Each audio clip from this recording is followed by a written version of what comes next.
पैसे माँ को दे दिए हैं। ये कहानी शुरू होती है विक्रम के घर से। विक्रम एक इंजीनियर था। विक्रम की कमाई तो अच्छी खासी थी, पर उसके घर के खर्चे भी उतने ही थे।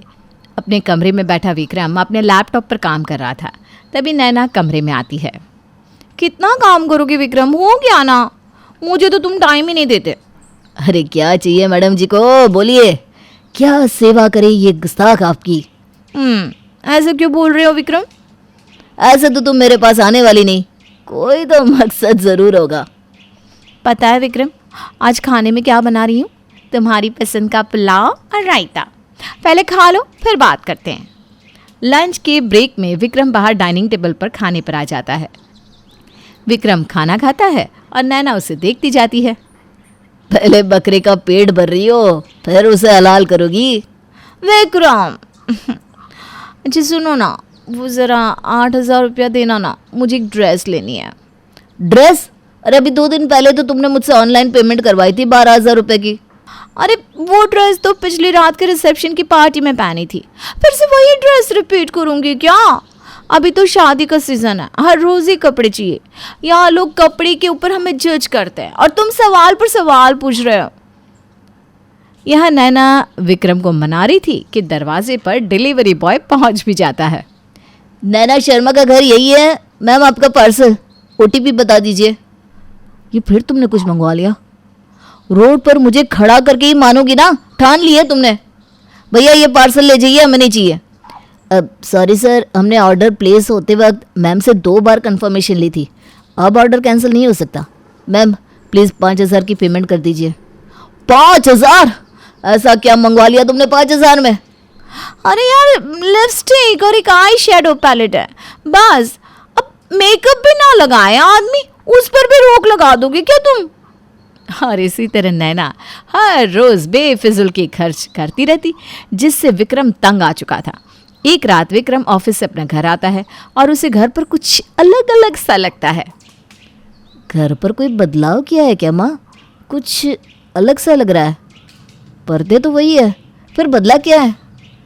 बहू ने नया सोफ़ा सेट मंगवाया है ना बेटा, कह रही थी कोई स्टैंडर्ड साइज का सोफ़ा है, इसे लगाने के बाद घर का एक्स्ट्रा स्पेस बच जाता है और घर बड़ा बड़ा लगता है।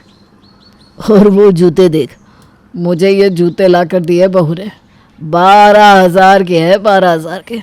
तूने तो आज तक एक घड़ी तक नहीं ला कर दी मुझे। ये 12 नंबर ही अपशगुन हो गया है अब, जब देखो 12,000 की शॉपिंग, जब देखो 12,000 की शॉपिंग। अरे नहीं नहीं बेटा, ये सोफ़ा सेट तो 60,000 का है। ये सुनते ही विक्रम जोर जोर से नैना को पुकारने लगता है। नैना, नैना कहाँ हो तुम? क्या ज़रूरत थी इतना खर्च करने की? पुराना सोफ़ा सेट अच्छा ही तो पड़ा था, कितने दिन हुए उसे आए हुए। विक्रम की आवाज़ सुनकर नैना किचन से आती है। सजी धजी नैना को गले में हार पहने हुए देखते ही विक्रम का तो सर चकरा जाता है। राम, मर गया रे, ये नेकलेस कहाँ से लिया तुमने? याद है तुम्हें, 2 दिन पहले तुम फ़ोन पर बात कर रहे थे किसी FD के बारे में जो मैच्योर होने वाली थी ना, वही FD तुम्हारी मैच्योर हो गई और मैंने ये नेकलेस ले लिया।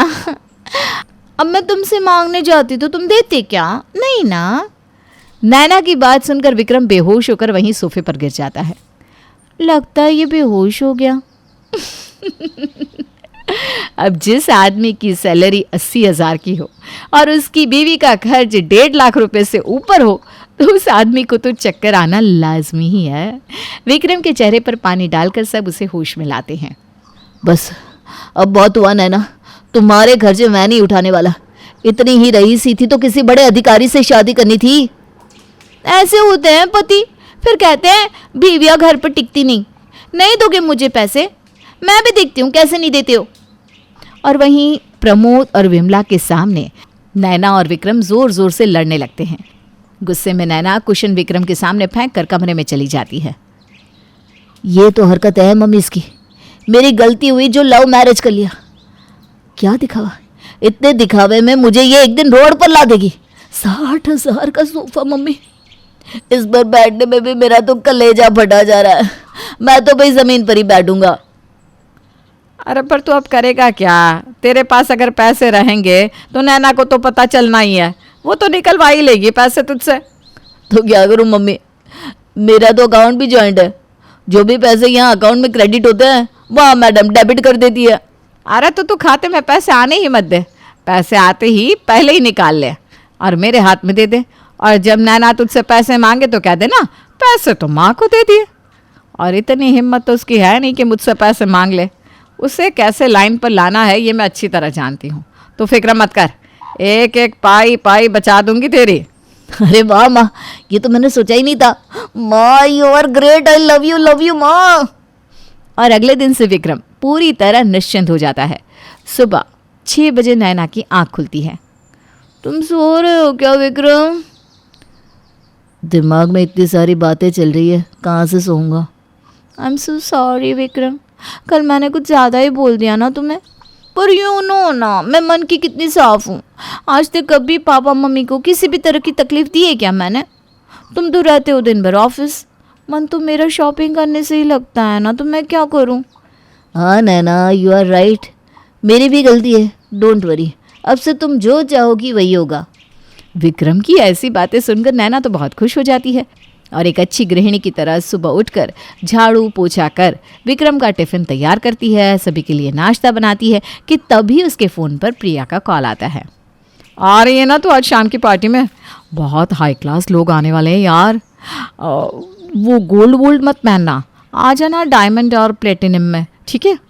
अरे तो फिक्र मत कर, वैसे ही ना आजकल विक्रम मुझ पर बहुत मेहरबान है। नैना जाती है सीधा विक्रम के पास।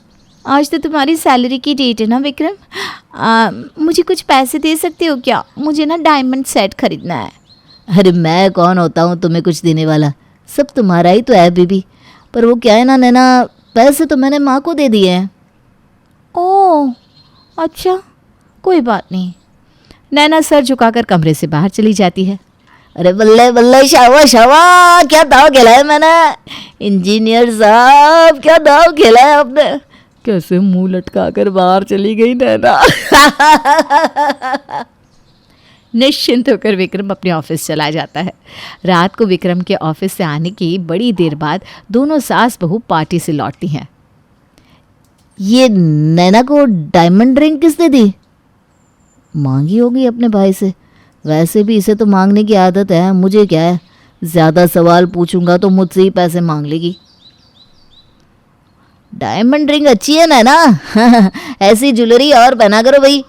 अगर अपना भाई या बहन कुछ खर्च कर ही रहा है तो बुरा क्या है? वही ना बेटा, ये तो बेकार में घबरा रही थी। मैंने तो कहा बेटा जी खोल कर शॉपिंग कर ले। वही ना, इंसान कमाता ही क्यों है, आराम से शॉपिंग करो नैना। इसी तरह एक हफ्ता बीत जाता है और एक दोपहर फ़ोन पर डिफरेंट कपड़े देखती हुई नैना अपनी सास के पास आती है। ये वाली साड़ी कैसी लग रही है मम्मी जी? मैं सोच रही हूँ एक हम दोनों अपने लिए ऑर्डर कर लेते हैं, ट्विनिंग करेंगे। हाँ, अपने ससुर जी के लिए भी इसी रंग की शर्ट ले दे। हाँ, वो भी पीछे पीछे आ ही जाते हैं। और पेमेंट मम्मी जी? अरे पैसे अब तेरे पति के हाथ में नहीं है, तेरी प्यारी सास के हाथ में है, तो आराम से शॉपिंग कर बेटा।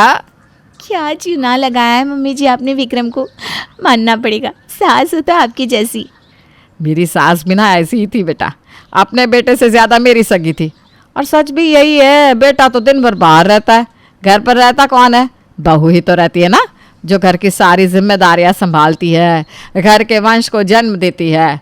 फिर अगर ये सास इस बहू के खर्चे ही ना उठा पाए तो क्या फ़ायदा है? इसी तरह एक हफ्ता बीत जाता है। एक रात को विक्रम चुपके से अपनी माँ के कमरे में आता है। क्या आइडिया लगाया है मम्मी आपने, पूरे एक हफ्ते में एक बार भी पैसे नहीं मांगे नैना ने मुझसे। वैसे नैना का भाई इतना पैसे वाला लगता तो नहीं है, शादी में तो एक फूटी कोड़ी भी नहीं दी थी उसने, तो अब इतने गिफ्ट्स वो नैना को दे कैसे रहा है?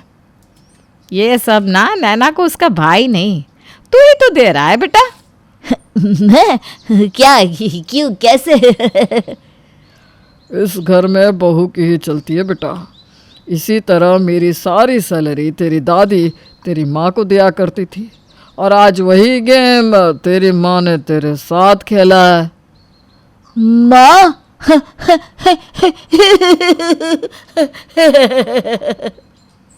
बचा लिए पैसे।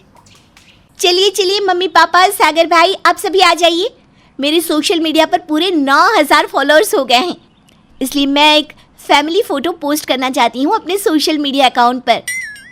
ठीक है बेटा। पागल सी, ना तीज त्योहार ना कोई फंक्शन, इस गधड़े का तो कभी भी फोटो शूट शुरू हो जाता है। चल खींच। कॉन्ग्रेचुलेशंस पंखुरी। मैं अभी आई, हाँ, गैस ऑफ करके, वो शीरा जल जाएगा ना इसलिए। नो नो नो नो, कोई प्रॉब्लम नहीं अक्षरा भाभी। इस फैमिली सेल्फी में आप वैसे भी ना एक काला टीका लगोगी। आप जिस भी फ़ोटो में आती हो पूरे फ़ोटो का सत्यानाश हो जाता है, जैसे कि किसी सफ़ेद रुमाल पर कोई काला दाग लग गया हो। पंखुरी सिर्फ अपनी मम्मी मेनका, पापा केशव और भाई सागर के साथ सेल्फी क्लिक करती है और अपनी भाभी अक्षरा के कालेपन का मजाक बनाकर उसे नहीं बुलाती। ये कहानी है काली भाभी अक्षरा की और उसकी गोरी गोरी ननद पंखुरी की। पंखुरी हमेशा अक्षरा के रंग का मजाक उड़ाती और अपने गोरे रंग का घमंड करती। ऐसे ही एक दिन जब घर में त्योहार पर पड़ोस से मिठाई के डिब्बे आते हैं तब, अरे वाह, ये मिठाइयाँ तो बहुत ही सुंदर और कलरफुल है। होप सो कि उतनी ही टेस्टी भी हो। अरे ये क्या, इन लाल पीले और सफ़ेद मिठाइयों में ये काला जामुन मिठाई। एक मिनट, अक्षरा भाभी ये लो, आ करो, आ आ आ। पंखुरी बस बस बस। हाय हाय, बेचारी को काली मिठाई खिला दी। अब काले लोगों का मुंह भी काली मिठाई से ही मीठा करेंगे ना माँ। कैसी बात करते हो आप भी। यार भाभी, सीरियसली आप तो अंधेरे में दिखाई भी नहीं देती होंगी ना, इतनी काली जो हो। काश आप गोरी होती, फिर मैं भी अपनी फ्रेंड्स के सामने आपको ले जाती और शाइनिंग मारती। पंखुरी, तुम यो हमेशा अक्षरा के काले रंग का मजाक क्यों उड़ाती रहती हो? प्लीज ऐसा मत किया करो, मैं तुम्हें वार्न कर रहा हूं। और नहीं तो क्या। पंखुरी बेटा, जरा अपनी जुबान पर लगाम दिया कर, यह सब अच्छा नहीं है। अक्षरा तेरी भाभी है, उसकी इज्जत किया कर, माफी मांग उससे। मैं इतनी ब्यूटीफुल हूँ, इतनी गोरी हूँ, और मैं ऐसे काले लोगों की माफ़ी मांगूँ? आपका दिमाग तो ठिकाने पर है ना मम्मी? लेकिन सीरियसली मैं तो काले लोगों को भाव तक ना दूँ। I hate that.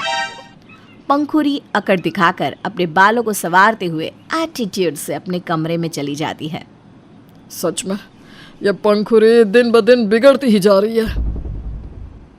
जाने दीजिए ना पापा जी, इट्स ओके।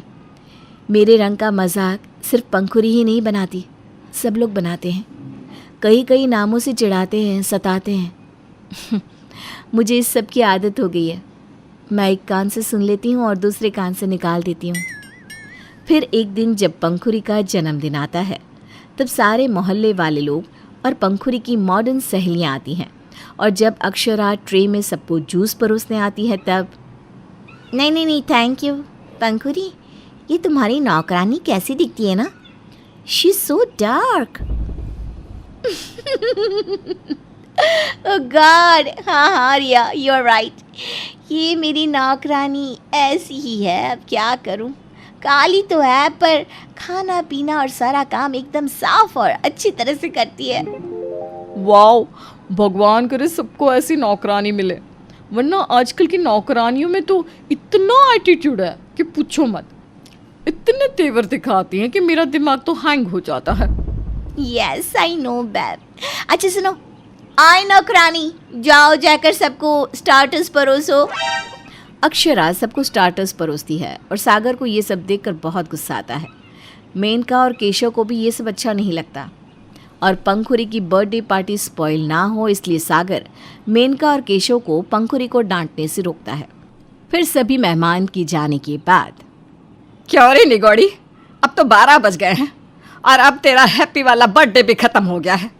अरे अपनी ही भाभी को नौकरानी बना दिया तूने, जरा भी शर्म नहीं आई तुझे? क्या मम्मी, आप भी ऐसे मुझ पर झूठे इल्ज़ाम तो मत लगाओ। मैंने अक्षरा भाभी को नौकरानी नहीं बनाया। पार्टी में आए सभी गेस्ट और मेरी फ्रेंड्स खुद अक्षरा भाभी का काला रंग देखकर उन्हें नौकरानी समझ बैठे, इसलिए मैंने भी मौके पे चौका मार दिया। अब उन्हें ये बताऊं कि ये मेरी भाभी है, अपनी ही इज्जत को अपनी ही हाथों से मिट्टी में मिला दूं, ये चाहती हो क्या आप? शट अप पंखुरी, बस बहुत हुआ तुम्हारा नाटक। अगर आइंदा से तुमने अक्षरा के बारे में कुछ भी कहा ना या उसे ताने कसे तो मुझसे बुरा कोई नहीं होगा। सागर जी, माँ जी, बस आप शांत हो जाइए। क्यों इतना चिल्ला चिल्ला कर अपना गला फाड़ रहे हो? अरे पंखुरी तो बच्ची है, ना समझ है, और मुझे इसकी बातों का बिल्कुल भी बुरा नहीं लग रहा। सच्ची में, ट्रस्ट मी। मुझे इन बेकार के फैमिली ड्रामास में ज़रा भी दिलचस्पी नहीं है। थोड़ी ही देर में मुझे अपने स्किन केयर रूटीन का लाइव सेशन करना है। वो क्या है ना, मेरे सारे फैंस मेरे गोरे गोरे मुखड़े का राज जानने के लिए बेकरार हैं। दैट्स वाई आप सभी मेरे लाइव सेशन को ज्वाइन कीजिएगा, एक्सेप्ट अक्षरा भाभी। आपके लिए ना लाइव सेशन एकदम वेस्ट ऑफ टाइम होगा, क्योंकि आप चाहे कितनी भी स्किन प्रोडक्ट्स और मेकअप लगा लो, आपका काला रंग तो मिटने से रहा। पंखुरी हंसते हंसते वहाँ से चली जाती है। ऐसे ही पंखुरी अक्षरा को बहुत चिढ़ाती रहती और उसके काले रंग को लेकर काफ़ी बुरा भला बोलती रहती, जिसके बदले में अक्षरा उसे कुछ भी नहीं कहती। एक दिन पंखुरी रितेश नाम के लड़के को घर लाती है और परिवार वालों से मिलाती है। रितेश के माँ बाप गिरीश और सुरेखा भी वहाँ पर आते हैं। तो ये है रितेश। रितेश और मैं एक दूसरे से प्यार करते हैं। हाँ, ये कब हुआ? एक्चुअली पंखुरी और मैं दोनों एक दूसरे को ऑनलाइन सोशल मीडिया पर मिले थे, और फिर बातें होती गई, मुलाकातें होती गई, और हमने तय किया कि अब मेरी फैमिली तो इस रिश्ते से राज़ी है, तो अब पंखुरी की फैमिली से भी बात की जाए। मेनका जी, केशव जी, हमें तो ये रिश्ता मंजूर है, आपको है कि नहीं ये बताइए। सुरेखा जी, गिरीश जी, अब जब हमारी पंखुरी को रितेश इतना पसंद आया है तो हम क्यों उसकी खुशियों के बीच कंकड़ बनकर आए हैं? और वैसे भी जितना हमने रितेश के बारे में जाना आपसे, और इसे देखकर, इसकी पर्सनालिटी को देखकर, हमें भी रितेश पसंद है। जी बिल्कुल, हमें इस रिश्ते को पक्का करने में कोई एतराज़ नहीं है। ठीक है, फिर उठाओ रसगुल्ले और करो मुंह मीठा। जी ये लीजिए, सभी मुंह मीठा कीजिए। लेकिन मेनका जी, केशव जी, आप हमारे बेटे की खातिरदारी का सारा बंदोबस्त तो कर लेंगे ना? जी, क्योंकि वही तो सबसे ज़रूरी चीज़ है, जिसके बिना ये शादी नहीं होगी। कौन सा चीज़? मैं अभी ला कर देती हूँ आपको फ्रिज से सुरेखा आंटी। फिर तो रितेश और मैं शादी कर सकते हैं ना? अरे नहीं पंखुरी बेटा, वो नहीं, हम दहेज की बात कर रहे हैं। अब वो भी तो एक तरह का शगुन है, एक तरह की शादी की रस्म है। क्यों सागर बेटा? अब सभी सोच में पड़ जाते हैं और फिर केशव दहेज के लिए भी हाँ बोल देता है।